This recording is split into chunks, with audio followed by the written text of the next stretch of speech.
10 years ago, the brilliant Ayrton Senna started on pole position for the 65th and final time in his career here at the San Marino Grand Prix.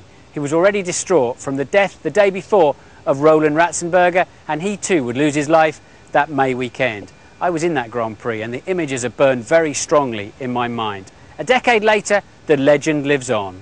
He was a fantastic competitor. He was obviously an exceptional person and driver. And that's the good memories I have personally about him. He was probably the fastest champion that I ever saw. He seemed to always be stretching the elastic, but my goodness was he quick.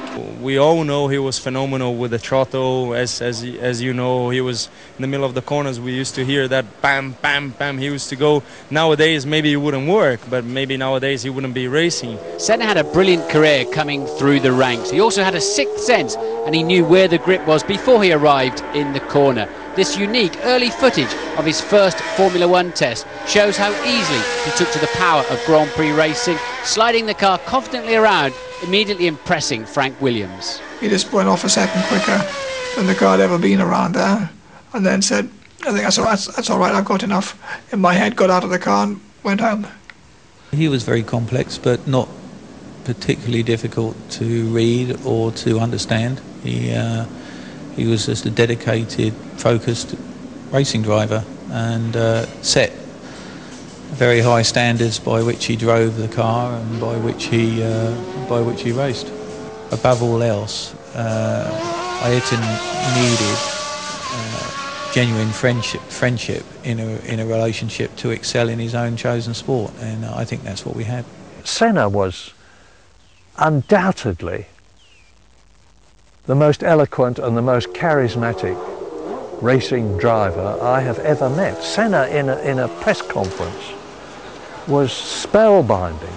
He was one of the very few people I've ever seen anywhere, any time, who could walk into a crowded room and the conversation would stop. I mean, I've been around a few years, unfortunately, met an awful lot of drivers and a lot of people actually, not only just drivers, and he was something quite special. He didn't want to get emotionally linked to anyone in a way. With a little glass of wine, he was fabulous.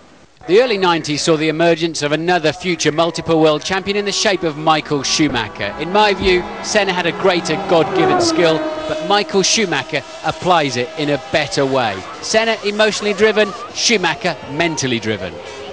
Michael is fantastic using the car itself, but right now I think he's at the peak because he's using his experience. Maybe starting on, Ayrton was using more his talent and he could get more points. Michael didn't have that at the beginning, he crashed it too often. But now Michael is really good on race pace, and we could argue that maybe he could have been faster than Ayrton, but we will never know. Senna was mystical. Senna had this charismatic personality, which, with the greatest respect in the world, Michael Schumacher does not. They both applied themselves to their business, driving Formula One racing cars, with equal intensity. Now imagine this, Michael Schumacher and Ayrton Senna in the same car at the same time. Who do you think would win the World Championship?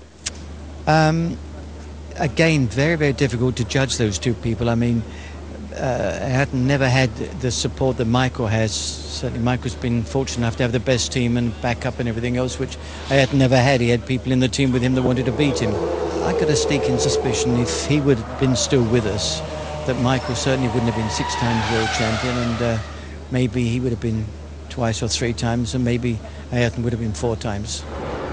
Sadly, for motor racing fans all over the world, the epic battle between Senna and Schumacher was only just underway. Ayrton Senna had a massive impact on Formula One during his lifetime, and probably an even greater impact after his death. Let's let the great man himself have the final word. Once you do something like this and you succeed, you have difficulties that you have to fix. Not all of them are technical, many of them are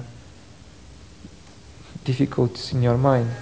All of us who are trying to